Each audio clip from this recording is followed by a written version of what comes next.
Hello everyone. स्वागत है आप सभी का आपके अपने चैनल जीएस बाय शुभा में। कैसे हैं आप सब?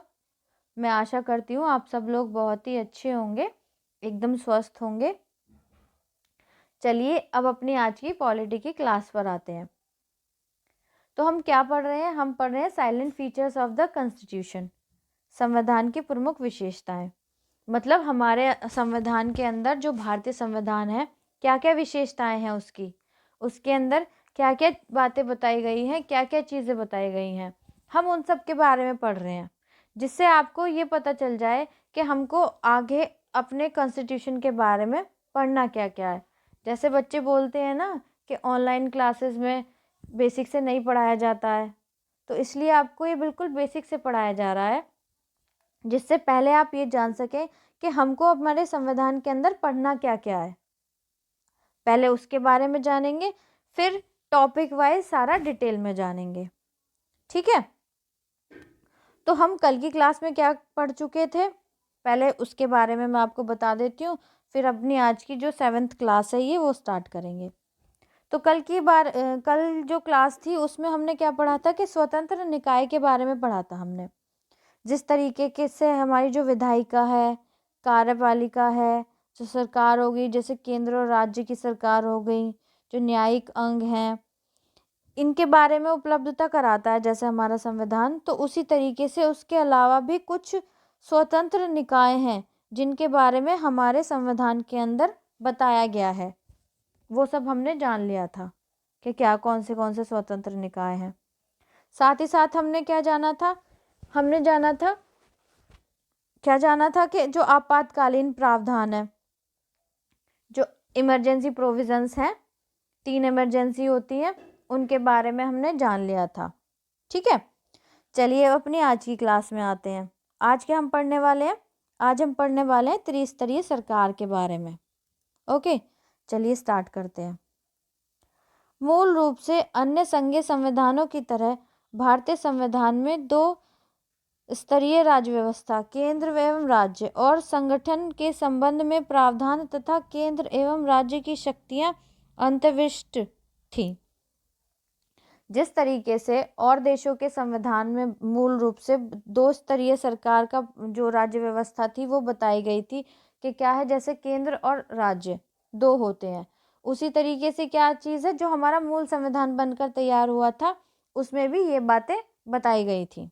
ये बातें थी कि हमारा क्या है, 2 स्तरीय राज्य व्यवस्था है हमारे संविधान के अंदर, जिसमें शक्तियां जो होंगी वो केंद्र और राज्य दोनों के पास क्या होंगी, शक्तियां बांट दी जाएंगी। कुछ शक्तियां केंद्र के अंदर अंतर्निहित होंगी और कुछ राज्य के। ठीक है, तो हमारी क्या है, 2 स्तरीय सरकार थी। बाद में क्या हुआ? बाद में वर्ष 1992 में 73वें एवं 74वें संविधान संशोधन में 3 स्तरीय स्थानीय सरकार का प्रावधान किया गया, जो विश्व के किसी और संविधान में नहीं है। स्टार्टिंग में तो हमारी जो सरकार थी वो 2 स्तरीय थी, बट 1992 में क्या हुआ, अमेंडमेंट हुए। एक तो 73वां अमेंडमेंट हुआ 73, एक 74वां जो संविधान संशोधन हुए, तो उनमें क्या किया गया कि त्रिस्तरीय सरकार का भी प्रावधान कर दिया गया, जिसको हम स्थानीय सरकार के नाम से भी जानते हैं। किस नाम से? स्थानीय सरकार के नाम से भी जानते हैं। जो क्या है, भारत के अलावा विश्व के किसी भी संविधान में ये चीज़ें नहीं हैं। और सब में क्या है, 2 स्तरीय जो क्या है राज्य व्यवस्था है।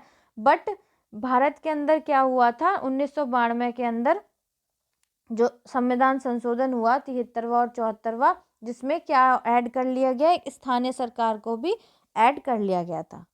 इतनी बात क्लियर है? चलिए नेक्स्ट आगे चलते हैं। आगे क्या है, संविधान में एक नए भाग 9वें एवं नई अनुसूची 11वीं जोड़कर वर्ष 1992 के 73वें संविधान संशोधन के माध्यम से पंचायत को संवैधानिक मान्यता प्राप्त की गई। अब क्या हुआ कि संविधान के अंदर जो हमारा कॉन्स्टिट्यूशन है उसके अंदर एक नए भाग 9वें के अंदर क्या हुआ, एक नई अनुसूची 11वीं जोड़ी गई। कब जोड़ी गई? 1992 के अंदर। किसके तहत? जो 73वां संविधान संशोधन था। तो उसके माध्यम से क्या हुआ कि जो पंचायत हैं, जो पंचायतें होती हैं उनको क्या किया गया, संवैधानिक रूप से उनको क्या कर दिया गया, मान्यता प्राप्त हो गई, उनको मान्यता प्रदान कर दी गई। ठीक है, चलिए नेक्स्ट आगे जानते हैं। आगे इनमें एक नया भाग 9 जोड़ा गया, जिसमें कि क्या जो जोड़ा गया संविधान के अंदर, नया भाग 9, 9वां भाग जोड़ा गया। इसी प्रकार 74वें संविधान संशोधन विधेयक 1992 ने एक नए भाग 9A तथा नई अनुसूची 12वीं को जोड़कर नगर पालिकाओं, शहरी स्थानीय सरकारों को संवैधानिक मान्यता प्राप्त प्रदान करी। जिस तरीके से 1992 का जो 73वां संविधान संशोधन हुआ था उसमें 9वां भाग जोड़ा गया, ठीक है, जिसको पंचायतों को क्या संवैधानिक मान्यता प्रदान की गई और 11वीं अनुसूची जोड़ी गई। उसी प्रकार क्या हुआ था, जो 74वां संविधान संशोधन हुआ, संशोधन विधेयक 1992 में ही हुआ, उसके तहत क्या हुआ, एक नया भाग 9A जोड़ा गया और एक नई अनुसूची 12वीं अनुसूची जोड़ी गई, जो किससे संबंधित थी, नगर पालिकाओं से। जैसे गांव के अंदर जो ग्रामीण एरिया होता है, ठीक है, तो ग्रामीण एरिया इसी तरीके से जो शहर होते हैं, तो शहरों में क्या है, नगर पालिका क्या किया गया, ऐड कर दिया गया। ठीक है, जिसको जैसे शहरी स्थानीय सरकारें होती हैं, तो ये क्या किया गया, 74वें संविधान संशोधन के तहत उसमें क्या है, 9A भाग जोड़ा गया और साथ ही साथ अनुसूची कौन सी, 12वीं अनुसूची जोड़ी गई। ठीक है, इतनी बात क्लियर है। जिस प्रकार जैसे गांव में पंचायतें होती हैं, उसी तरीके से ग्रामीण क्षेत्र में जैसे पंचायतें होती हैं, शहरी क्षेत्र में क्या किया गया, नगर पालिकाओं का क्या किया गया, इसके अंदर इन नगर पालिकाओं को क्या की गई, संवैधानिक मान्यता प्रदान की गई। आई होप इतनी बात क्लियर होगी। आगे चलते हैं। तो ये क्या था, ये हमारा था त्रिस्तरीय सरकार के बारे में। तो त्रिस्तरीय सरकार जब जिक्र आ जाए, जब बात आ जाए, तो दिमाग में ये हो जाना चाहिए कि केंद्र सरकार होती है, राज्य सरकार होती है, और साथ ही साथ अगर शहरी क्षेत्र है तो क्या है, नगर पालिका होगी, और ग्रामीण है तो पंचायतें होंगी, ग्राम पंचायतें जो होती हैं। ठीक है, अब हम क्या पढ़ेंगे, अब हमारा ये है सहकारी समितियों के बारे में। हमारे संविधान के अंदर सहकारी समितियों के बारे में बताया गया, वो जानते हैं। चलिए, इसमें क्या है कि 57वां संविधान संशोधन अधिनियम 2011 ने सहकारी समितियों को संवैधानिक दर्जा और संरक्षण प्रदान किया। अब क्या हुआ था, 97 संविधान संशोधन अधिनियम आया था 2011 के अंदर। तो उसमें क्या हुआ, जो सहकारी समितियां थी ना, उनको क्या किया गया, उनको भी संवैधानिक दर्जा और संरक्षण प्रदान कर दिया गया। इस संदर्भ में इसने निम्न 3 परिवर्तन इसने संविधान में किए। अब क्या हुआ, इस संदर्भ में क्या किया गया, संविधान के अंदर 3 परिवर्तन हुए। अब क्या 3 परिवर्तन हुए, उन्हें जानते हैं। इसने सहकारी समिति गठित करने के अधिकार को मौलिक अधिकार बना दिया, अनुच्छेद 19।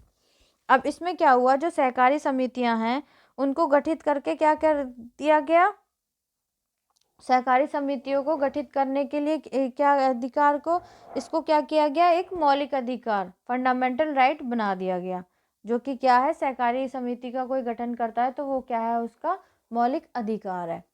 तो ये किसमें, अनुच्छेद 19 में बताया गया है। ठीक है, आगे चलते हैं नेक्स्ट। इसमें क्या है, इसने एक नए राज्य का नीति निर्देशक तत्व जोड़कर सहकारी समितियों के प्रोत्साहन देने के लिए अनुच्छेद 43 है। अब इसने क्या किया, इसने जो राज्य के नीति निर्देशक तत्व होते हैं, जिसको हम directive principles of state policies बोलते हैं, तो इसको क्या किया, इसको जोड़ा, और सहकारी समिति जो हैं उनके प्रोत्साहन देने के लिए इसको किस में ऐड कर दिया गया, अनुच्छेद 43 के अंदर। ठीक है, चलिए आगे चलते हैं। आगे है, इसने संविधान में एक नए भाग 9B जोड़ा। अब इसमें क्या हुआ, जो एक संविधान के अंदर एक नया भाग और जोड़ा गया किस नाम से, 9B जोड़ा गया, जिसे सहकारी समितियां द कोऑपरेटिव सोसाइटीज शीर्षक से अनुच्छेद 243 ZH से लेकर 243 ZT तक बताया गया है आर्टिकल। तो ये सब चीज़ें इसके बारे में कौन से आर्टिकल में बताया गया है, 243 ZH से लेकर 243 ZT तक। तो 9B भाग जोड़ा गया सहकारी समिति के नाम से। ठीक है, चलिए नेक्स्ट आगे चलते हैं। आगे क्या है, नया भाग 9B के अंतर्गत अनेक ऐसे प्रावधानों के द्वारा सुनिश्चित किया गया है कि देश भर में सहकारी समितियां लोकतांत्रिक, व्यावसायिक, स्वतंत्र ढंग से तथा आर्थिक मजबूती के साथ कार्य करें। 9B को जोड़ने के बाद ये 9B के अंदर क्या प्रावधान है, ये सुनिश्चित किया गया है कि देश भर में जितनी भी सहकारी समितियां हैं जो लोकतांत्रिक हैं, वो क्या है, लोकतांत्रिक हैं, व्यावसायिक, स्वतंत्र ढंग से तथा आर्थिक मजबूती के साथ कार्य करें। मतलब कि उन पर किसी भी तरीके का कोई दबाव नहीं होगा, वो स्वतंत्र रूप से अपना जो भी कार्य है वो करें। ठीक है, यह संसद के अंतरराज्य सहकारी समितियों तथा राज्य विधायिकाओं के अन्य सहकारी समितियों के लिए उपयुक्त कानून बनाने की शक्ति प्रदान करता है। तो इसके तहत क्या होता है कि जो संसद के अंदर जो राज्य सहकारी समितियां हैं जो, और साथ ही साथ जो राज्य विधायिका हैं कि अन्य जो सहकारी समिति हैं उनके लिए कहता है कि इनको क्या है, कानून बनाने की शक्तियां दी गई हैं। इनको क्या है कि ये कोई भी कानून बना सकते हैं इसके तहत। ठीक है, तो ये क्या थी, ये थी हमारे संविधान की, जो हमारा जो संविधान है उसकी प्रमुख विशेषताएं थी।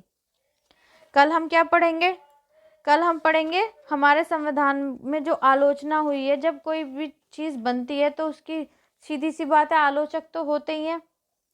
तो संविधान की आलोचना के बारे में पढ़ेंगे हम, संविधान में किस किस प्रकार से क्या क्या आलोचना की गई है हमारे संविधान के लिए, उनके बारे में जानेंगे। फिर उनको पढ़ने के बाद हम क्या पढ़ेंगे कि जो हमारा जो भारतीय संविधान है उसको जैसे 25 भाग में डिवाइड किया गया है, तो एक पूरा चार्ट ऐसे बना दिया जाएगा जिसमें आपको सारे क्या हैं, सारे भाग बता दिए जाएंगे, एक बार समझा दिए जाएंगे, जो हम आगे पढ़ेंगे। ठीक है, साथ ही साथ जो अनुसूचियां हैं उनके बारे में बता दिया जाएगा। और फिर जैसे आर्टिकल्स हैं, आर्टिकल्स के बारे में बाद में पढ़ा दिया जाएगा आपको, क्योंकि आर्टिकल्स तो बहुत ज़्यादा है और टॉपिक वाइज आप आर्टिकल कवर करेंगे ही। तो उसके बारे में उसके बाद क्या है, जो आर्टिकल है उसके लिए आपको जो आपका टॉपिक होगा ना, तब उसी के साथ कवर करा दिया जाएगा। तो आई होप आज की क्लास आपको अच्छी लगी होगी। अगर आपको क्लास अच्छी लगी है तो कमेंट में ज़रूर बताइएगा, और क्लास को ज़्यादा से ज़्यादा बच्चों तक शेयर करिएगा ताकि और भी बच्चे इस चैनल से जुड़ सकें, और क्लास को लाइक ज़रूर करिएगा। ठीक है, आज के लिए इतना ही रखते हैं, मिलते हैं अब कल की क्लास में। तब तक के लिए थैंक यू वेरी मच।